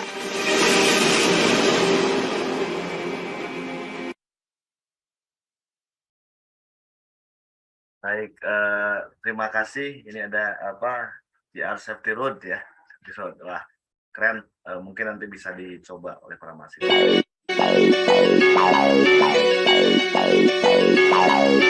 Hai masyarakat, ini cerita laka lantas pembunuh terbesar ketiga tiap tahunnya, tetap waras berkendara. Sayang nafas, jangan sampai ulah kita nyawa jadi dirampas. Coba lihat Mbak Ade, daripada berabe deket jauh sama aja. Helm tetap dipakai, lu punya helm cakep malah cuma disangkutin. Daripada elu tengsin, kali ini gue bantuin. Nah ini satu lagi, ada 2 sejoli motor gak ada spion, bisa-bisanya hahihi. Mabuk cinta emang indah, tapi jangan pada ngasal, karena jatuh cinta beda dengan jatuh di aspal. Ini lagi angguk-angguk HP-nya dimainin, yang satu lagi ampun ngantuknya bukan main. Mending pada menepi daripada lain-lain. Anak bini lu tinggalin, lu gak bisa digantiin. Ingat juga ini sabuk bukan cuma buat pajangan petaka, gak bisa diterka. Awas kecelakaan, sadar keselamatan diri yang lain. Mengikuti, cintai diri untuk lindungi negeri.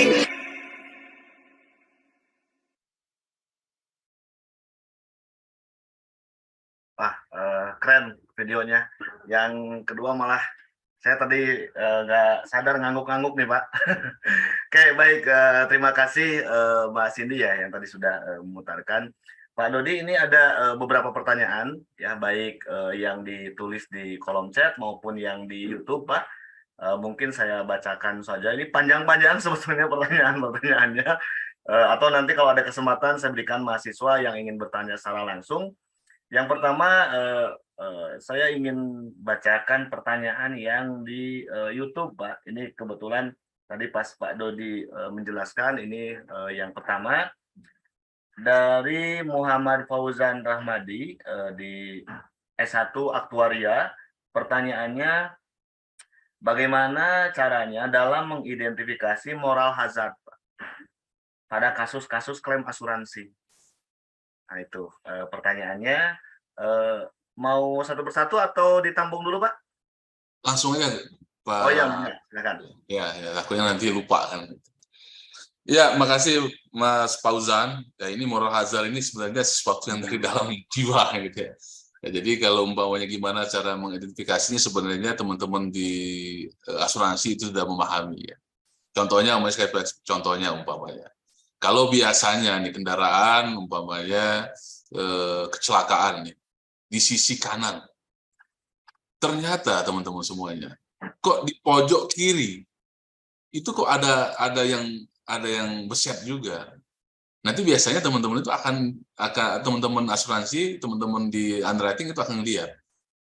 Kok kejadiannya umpamanya kendaraan tersebut, mobil tersebut nabrak sebelah kanan. Ya kan? Kok ada beberapa klaim ya kan, atau beberapa kondisi ya, di sebelah kiri. Nah biasanya ini kelihatan berarti ada moral hazard di situ yang nggak bagus ya kan gitu. Jadi kembali lagi Mas Fauzan, teman-teman di asuransi itu sudah berdasarkan intuisi ya, berdasarkan intuisi dan pengalaman, sehingga apabila ada moral hazard yang negatif, yang nggak benar, itu biasanya langsung bisa tangkap kok. Itu Mas Fauzan dan Pak Ipin. Baik, terima kasih Pak Dodi. Berikutnya ini dari kolom chat ada 3 penanya, mungkin satu persatu. Yang pertama dari Teguh Sofiana, program studi aktuaria. Panjang ini pertanyaannya Pak, tapi saya coba rangkum.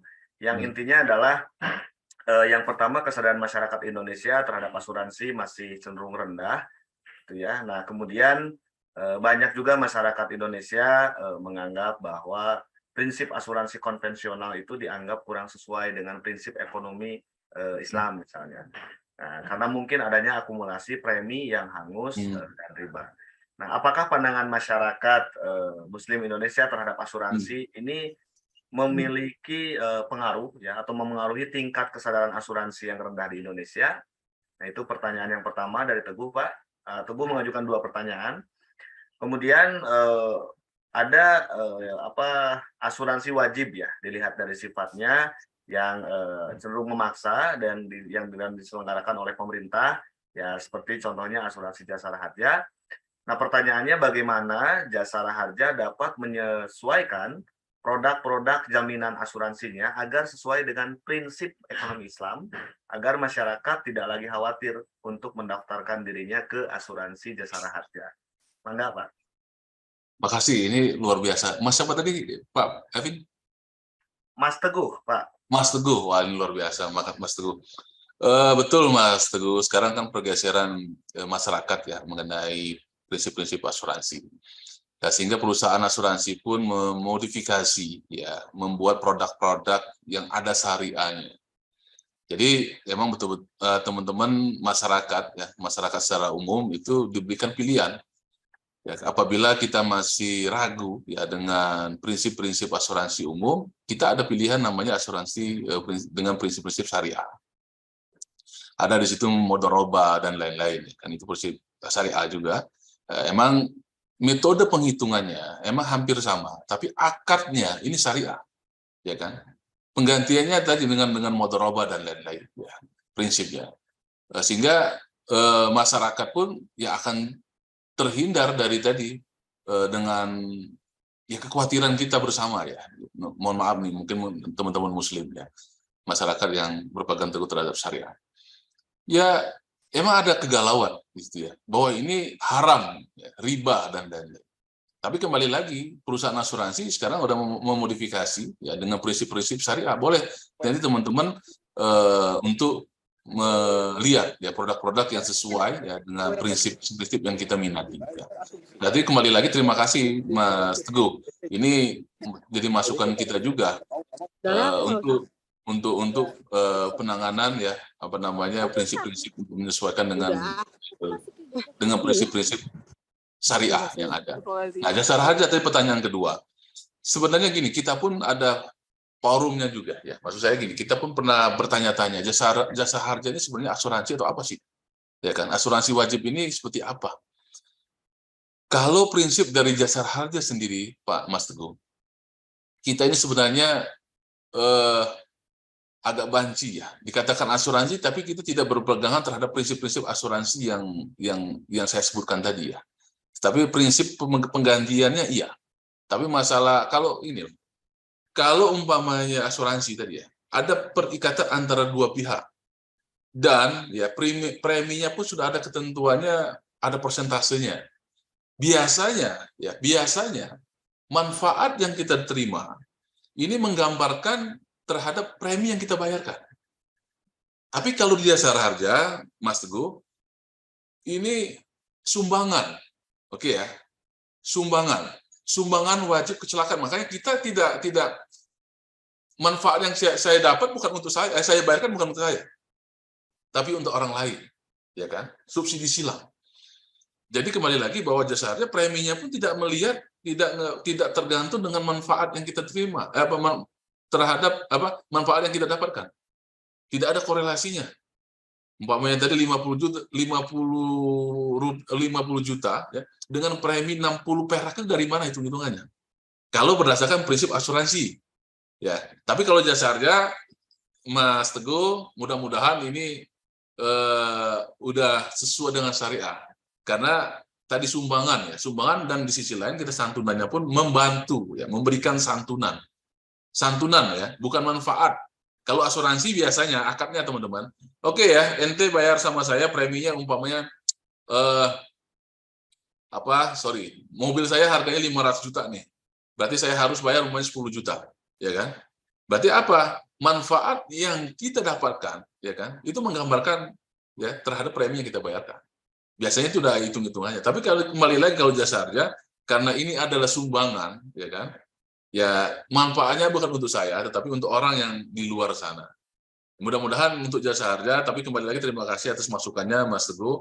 Tapi jasa harja tadi kita ini sumbangan. Kita pun, saya pun, teman-teman, mohon maaf nih Pak Mas Apin, beberapa teman-teman yang punya paham itu, ada banyak juga yang riset.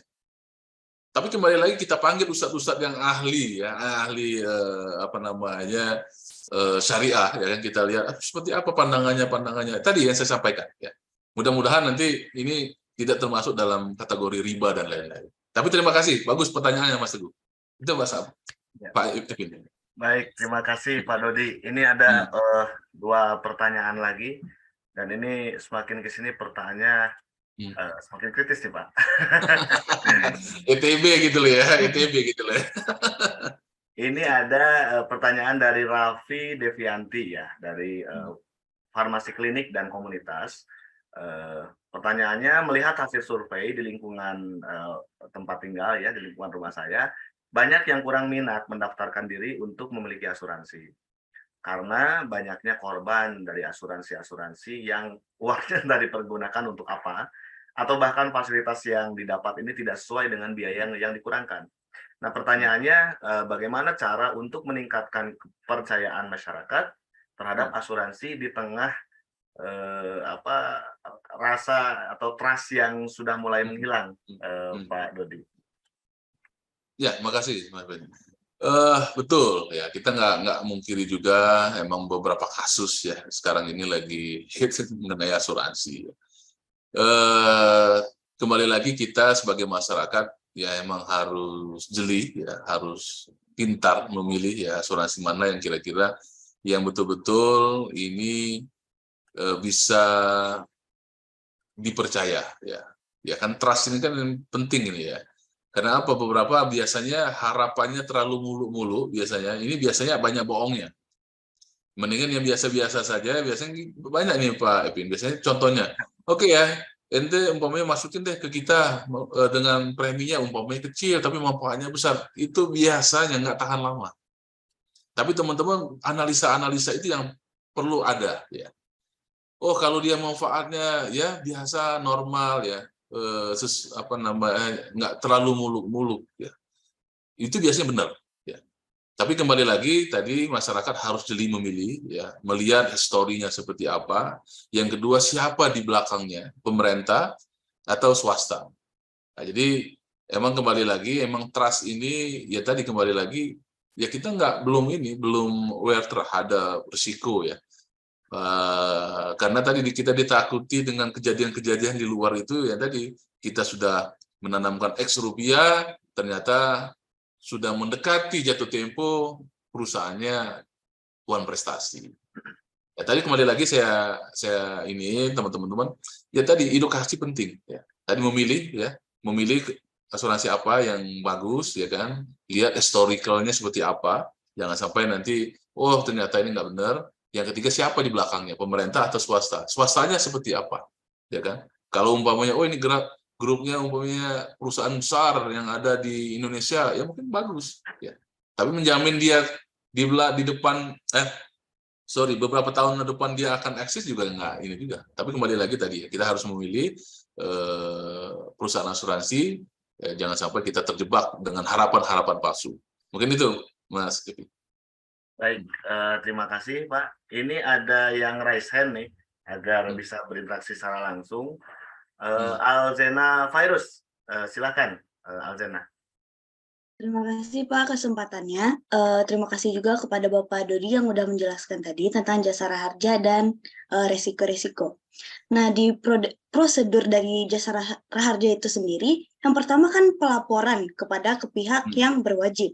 Nah, bagaimana kalau kasusnya itu si orang yang membutuhkan santunan tersebut tidak melaporkannya? Bisa jadi contohnya ia cacat tetap ataupun ia tidak tahu tentang prosedur pelaporannya.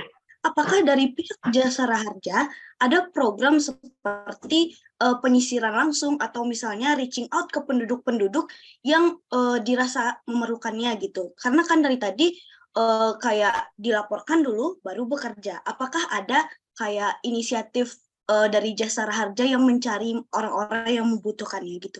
Terima kasih Pak. Ya, makasih Mbak Alzena. Betul, terima kasih atas masukannya dan informasinya. Jasa harja tentunya tim kami ya selalu setiap hari itu mencari data ya. Tapi kembali lagi tadi normatifnya tadi seketika terjadi kecelakaan harus dilaporkan. Sehingga kami ini sudah ada koordinasi integrasi sistem ya, antara kepolisian, jasa harja dan rumah sakit. Apabila tadi informasinya tidak dilaporkan, ya kan, tentunya petugas kami juga akan melihat, ya, melalui medsos. Mungkin teman-teman ada medsos di IG yang kemarin siapa ya, saya lupa, Siska atau siapa gitu, kecelakaan, bla bla bla bla, kakinya pada orang tuanya tidak mampu, itu kita langsung respon. Dan kita berikan jaminan. Ada nggak? Pernah nggak dengar Mbak Alzena? Ada kan di IG, ya kan? Cacat tetap, dia nggak bisa sekolah lagi pada dia anak pintar. Itu kita lacak. Kita lihat, kita berikanlah santunan. Begitu juga nanti untuk cacat tetapnya kita berikan. Rumah sakitnya pun sudah kita jaminkan. Karena di IG dia tidak dilaporkan. Nah, kembali lagi ya tadi informasi-informasi ini teman-teman mahasiswa, kami berharap nih teman-teman seperti Mbak Alzena memberikan edukasi, dilaporkan dong. Kalau umpamanya ada kejadian dilaporkan ke kita, biar kita yang melaporkan. Kadang-kadang masyarakat itu enggan untuk melapor. Seketika terjadi umpamanya biaya perawatannya membengkak, ya kan, atau lukanya yang tak kunjung sembuh, baru melaporkan.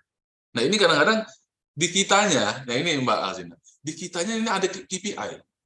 Apabila ya si korbannya tidak ditangani dengan lebih dari 14 hari, ya ini menjadi KPI kita. nilai kita jelek. Raport kita ini merah. Ini Mas Eko, Pak Luki, ini setiap hari saya suruh melihat, Pak Erik, saya lihat siapa korbannya. Termasuk tadi MDTKP. Kalau MDTKP-nya lebih dari 3 hari, tidak kita berikan santunan, KPI kita merah. Jadi tadi, betul kata Mbak Alzina, kita ya dengan upaya-upaya kita ngelihat ya informasi dari medsos, dari masyarakat, sehingga seketika itu ada kejadian, kita harus segera respon. Karena apa? Efeknya apa? Kita juga, KPI kita juga. Ya, jadi tadi jasa harja hadir untuk negeri, ya, untuk negara. Jadi manfaat santunan itu ya kita berharap ya bisa dirasakan untuk melanjutkan kehidupan si ahli warisnya. Karena apa? Efek dari kecelakaan itu multi efek ya. Satu orang kepala keluarga yang meninggal akibat kecelakaan itu bisa 2, 3, sampai 5 orang atau lebih mengalami kemiskinan. Sehingga santunan jasa harja yang 50 juta itu bisa untuk umpamanya si ahli warisnya buka warung pecel kah, atau toko kelontongan, atau dan lain-lain. Itu yang manfaatnya. Tapi kembali lagi Mbak Alzina, kami tidak hanya mengandalkan tadi informasi, tapi kami selalu mensisir ya melalui medsos, melalui informasi dari masyarakat. Ya. Tadi salah satu contoh tadi IG itu saya share, kok ada ini, saya share ya teman-teman. Udah Pak, nanti kita udah jaminkan ke rumah sakit, udah tindak lanjuti dan lain-lain. Itu ya Mbak Alzina. Oke Pak, makasih Pak. Ya, makasih Mbak Alzina. Baik, terima kasih Pak Dodi, makasih Alzena ya. Saya kembali bacakan lagi Pak, ini pertanyaan yang ke-5 ya. Ini dari Mas Sauki dari Teknik Sipil. Ini mungkin ada relevansinya dengan pertanyaan ke-3 tadi ya dari Raffi. Terkait dengan bagaimana perusahaan asuransi tadi membangun stigma positif terhadap asuransi itu sendiri di masyarakat yang belum sepenuhnya percaya. Nah ini ada hal lain. Ditambah di Indonesia pernah terjadi kasus korupsi pada perusahaan asuransi BUMN yang tentu ini berdampak pada trust publik tadi. Kemudian pertanyaan yang kedua dari Mas Sauki adalah bagaimana perusahaan asuransi, ya khususnya Jasara Harja, menjelaskan kepada masyarakat bahwa perusahaan tanda petik tidak mencuri uang masyarakat untuk mendapatkan profit bagi perusahaan. Enggak Pak? Makasih Mas Oki. Wah ini luar biasa pertanyaannya.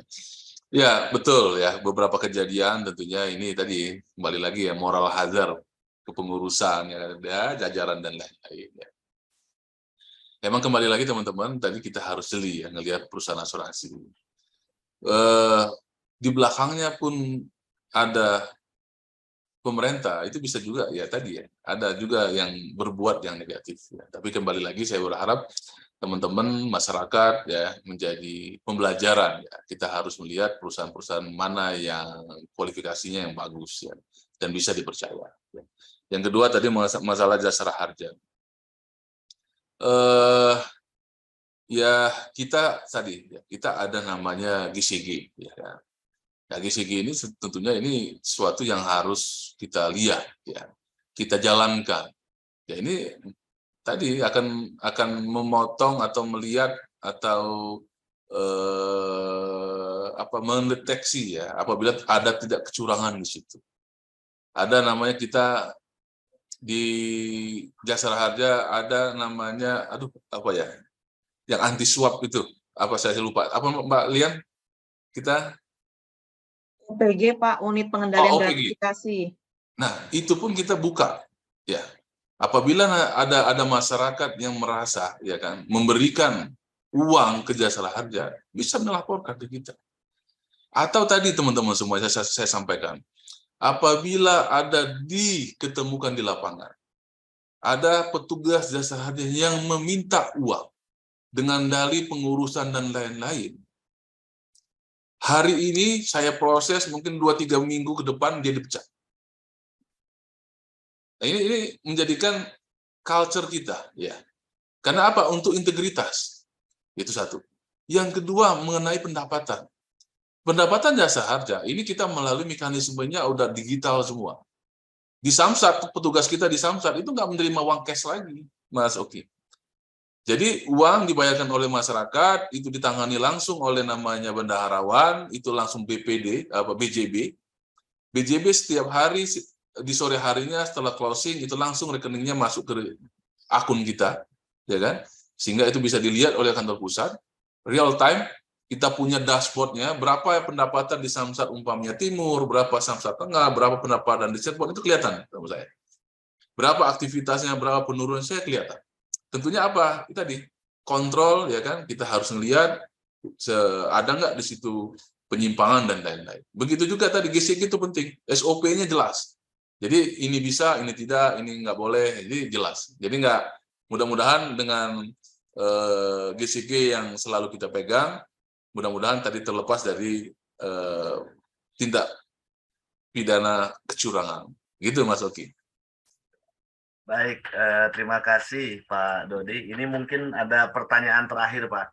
Sebelum kita akhiri dari Winona, dari arsitektur. Pertanyaannya, bagaimana tanggungan asuransi pada kendaraan umum yang tarifnya tidak tertulis atau non-formal, seperti angkot di Bandung misalnya. Apakah kendaraan seperti beca, delman, dan sejenisnya juga termasuk kendaraan umum sehingga ditanggung oleh asuransi? Jika iya, bagaimana menentukan siapa penumpang sah atau tidak karena tidak ada bukti fisik atau digital dari pembayaran tersebut? Ya, makasih Pak. Tadi ya, kalau angkutan kota itu tidak membayar premi, tetapi di bawah jaminan jasara harja. Dia tidak membayar premi untuk angkutan kota, itu sesuai dengan undang-undang. Angkutan kota radius nggak lebih dari 10 kilo kalau nggak salah ya. Tapi muter di kota ya, angkutan kota itu nggak dijamin. Dia mau ada tidak ada tiket tetap dijamin. Kecelakaan umpamanya angkot umpamanya antara ITB umpamanya arah ke mana ya, ke Gedung Sate dan sekitarnya umpamanya kecelakaan itu dijamin oleh jasa harja. Padahal kembali lagi si pengusaha atau si penumpang tidak membayar premi.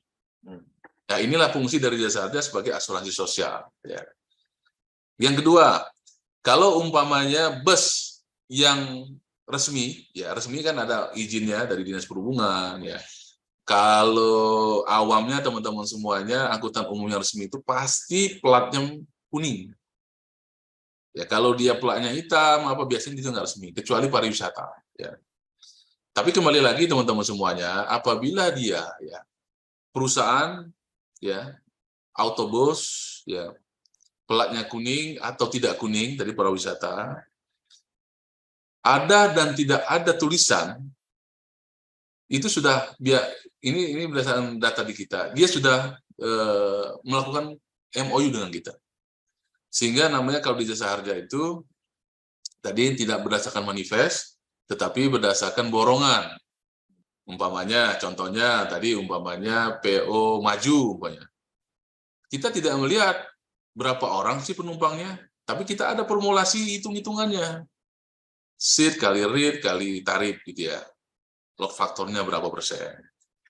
Kita borongan, mulai 1 bulan 54.000 satu bus.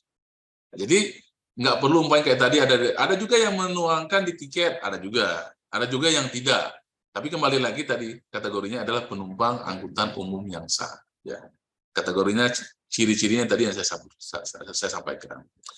Tadi delman becak dan lain itu angkutan umum yang sah atau enggak? Dia tidak termasuk angkutan umum sah. Ya, karena itu angkutan kayak becak itu angkutan masyarakat. Ya. Yang notabene dia hanya masuk gang keluar gang. Nah, ini satu. Yang kedua, dia tidak termasuk kategori kendaraan bermotor. Kan delman kan tenaga kaki kuda maksudnya kan. Nah, begitu juga untuk becak kan ya kategorinya kan sepeda, bukan kendaraan bermotor. Tapi kembali lagi, kalau penumpang delman, penumpang becak ditabrak oleh kendaraan bermotor, dapat. Tapi kalau main delman, tahu-tahu kepleset banyak copot satu, nggak dijamin karena dia tadi kategorinya bukan kendaraan bermotor. Ya. Dan dia ya angkutan umum ya umum yang tadi ya di lingkungan pedesaan. Mungkin itu Pak Epin. Baik, ya menarik Pak Dodi. Namun memang waktu jualan yang harus memisahkan kita ini karena kebetulan para mahasiswa. Ya. Pak Epin, masih mau ini. Saya mungkin ada pertanyaan karena hadiah saya masih. Silakan Pak. Silakan. Ini ada helm. Ada waktu 7 menit Pak. 7 menit ya. Mungkin nanti teman-teman singkat aja jawabnya ya. Boleh nanti resen, nanti Pak Epin nanti akan menunjuk. Tadi saya sampaikan ada ketentuan ahli waris. Ya. Siapa saja sih yang menjadi ahli waris sesuai dengan ketentuan Jasara Harja? Silakan resen, nanti Pak Epin yang menunjuk. Oke, silakan para mahasiswa. Siapa saja yang menjadi ahli waris? Wah, ini udah langsung nih ya, Cinta Mutiara. Silakan. Silakan langsung. Silakan on cam dan on mic ya. Iya Pak, apakah suara saya terdengar? Ya, terdengar. Ya, mohon Pak, ini kamera laptopnya lagi error, jadi mungkin izin off cam.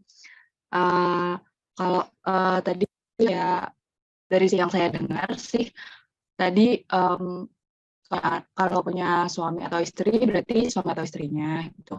Terus kalau misalnya punya anak berarti anaknya, tapi kalau misal emang anak berarti orang tuanya. Ya, betul. Nanti silakan menghubungi Bu Lian nanti untuk hadiahnya. Dapat apa helmnya Bu Lian ya? Iya Pak, dapat helm. Tadi yang 6 penanya bagus semua Pak, jadi dapat helm semuanya jadinya Pak. Oh gitu. Helm, Pak. Ini moderator dapat helm juga Bu. Ya, terima kasih.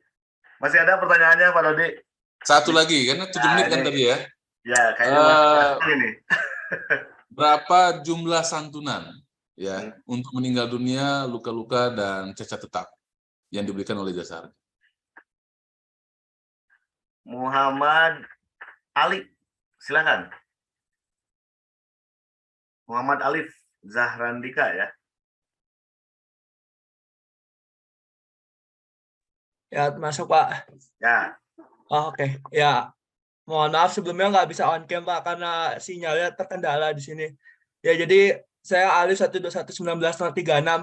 Jadi buat yang santunan itu untuk yang meninggal dunia itu sebesar 50 juta. Terus untuk yang luka-luka dan korban korban luka-luka itu sekitar 20 juta, sama yang terakhir itu yang kalau cacat tetap itu sekitar 50 juta, Pak. Oke, makasih, benar. Wah, dapat helm lagi ini mah.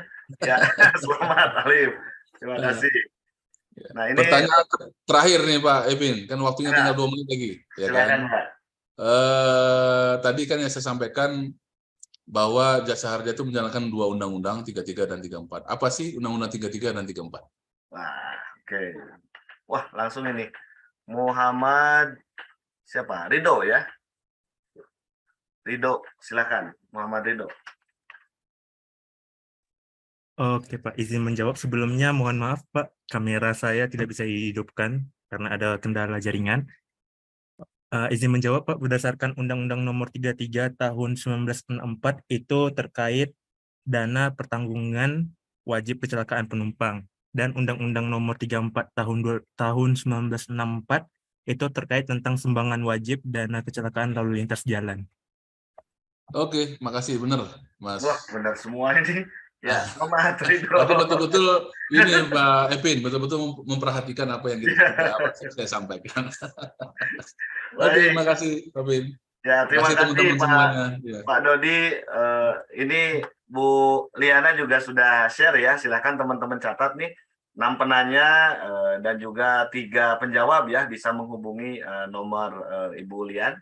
Silakan dicatat, nanti dapat helm ya. Oke. Baik, terima kasih Pak Dodi, kemudian para mahasiswa semua, tim dari Jasara Harja Jawa Barat atas paparan materi dan juga bonus helmnya ini bagi para mahasiswa. Terima kasih, dan tentu di akhir pertemuan ini sebelum kita tutup, saya ingin menyampaikan beberapa hal. Yang pertama, ini sekaitan dengan tema atau topik kita pada hari ini, mahasiswa sebagai pelopor keselamatan lalu lintas. Tadi beberapa kali saya kira Pak Dodi menyampaikan bahwa perlu ada keterlibatan dari para mahasiswa di dalam meningkatkan keselamatan berlalu lintas. Tadi Jasara Harja juga membuka ruang mahasiswa untuk berinovasi, berkreasi, memberikan kampanye dan lain-lain. Saya kira tadi 1 dari 2 video yang ditayangkan mungkin itu modelnya mahasiswa ya Pak Dodi ya, yang berjaket merah itu. Nah ini mungkin teman-teman juga bisa berkontribusi di sana, berpartisipasi. Kemudian tadi disampaikan berkali-kali bahwa kita bisa mengkampanyekan tidak ada biaya ya di dalam pengurusan Jasara Harja. Dan tadi ada tips yang disampaikan Pak Dodi terkait bagaimana cara memilih asuransi ya. Dan ini memang untuk ya sama-sama memperbaiki citra dan juga stigma buruk masyarakat terhadap pengelola asuransi. Karena sebetulnya mengenai asuransi ini penting ya, baik terkait dengan resiko dan lain sebagainya. Saya kira demikian Pak Dodi yang bisa saya sarikan kira-kira dari paparan Pak Dodi serta tanya jawab dari para mahasiswa. Sekali lagi kami mengucapkan banyak terima kasih atas waktu, kesediaan dan perkenan Pak Dodi dan tim di pagi ini. Mudah-mudahan kita semua diberikan kesehatan selalu. Demikian sebagai moderator, saya mohon maaf bila ada hal-hal yang kurang berkenan selama memandu kegiatan ini. Demikian, selamat siang. Assalamualaikum warahmatullahi wabarakatuh. Waalaikumsalam warahmatullahi wabarakatuh. Ya, makasih Pak Epin, teman-teman semuanya, Pak Sami-sami, Pras, Pak. dan tim para dosen semuanya. Baiklah hadirin, dengan demikian, Studium Generale pada hari ini telah selesai. Terima kasih atas perhatian hadirin dalam mengikuti acara ini. Selamat siang, salam sehat selalu. Wassalamualaikum warahmatullahi wabarakatuh. Waalaikumsalam. Waalaikumsalam. Terima kasih Pak Dodi.